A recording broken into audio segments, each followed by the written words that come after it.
Discussing business structures in Australia presents a set of crossroads.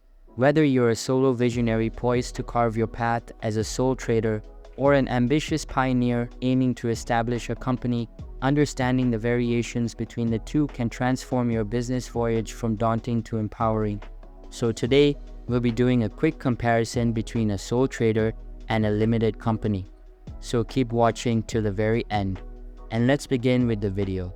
What is a sole trader? A sole trader is a business owned and operated by one person.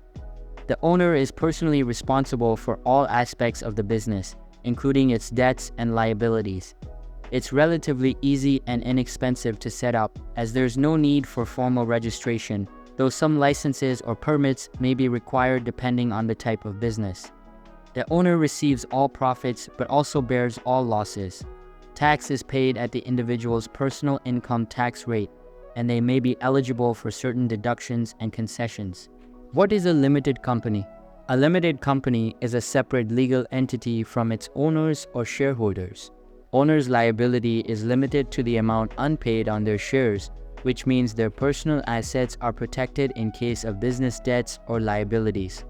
It requires registration with the Australian Securities and Investments Commission, involving more formalities and potentially higher costs compared to a sole trader.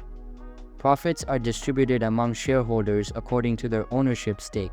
Tax is paid at the company tax rate, which may be lower than individual tax rates for higher income earners, and there are additional compliance requirements such as lodging annual financial statements and tax returns.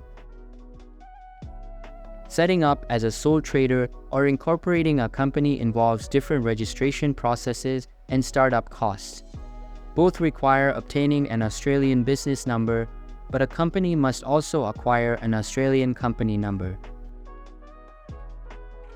To register as a sole trader in Australia, an individual must apply for an ABN, which serves as a public identifier for the business.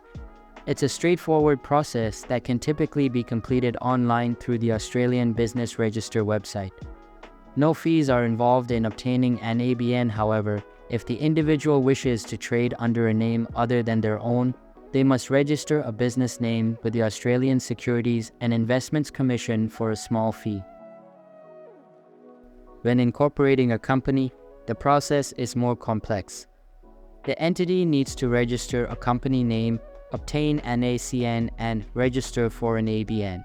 Setup costs for a company are higher due to the ASIC registration fee for the ACN and business name, along with potential fees for professional advice.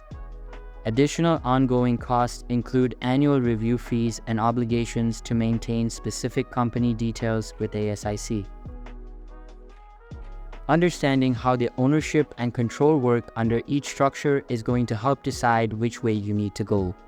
For those who cherish independence and simplicity, becoming a sole trader may align with your vision, while establishing a company could be the route for those looking to expand, share ownership, and mitigate personal risk.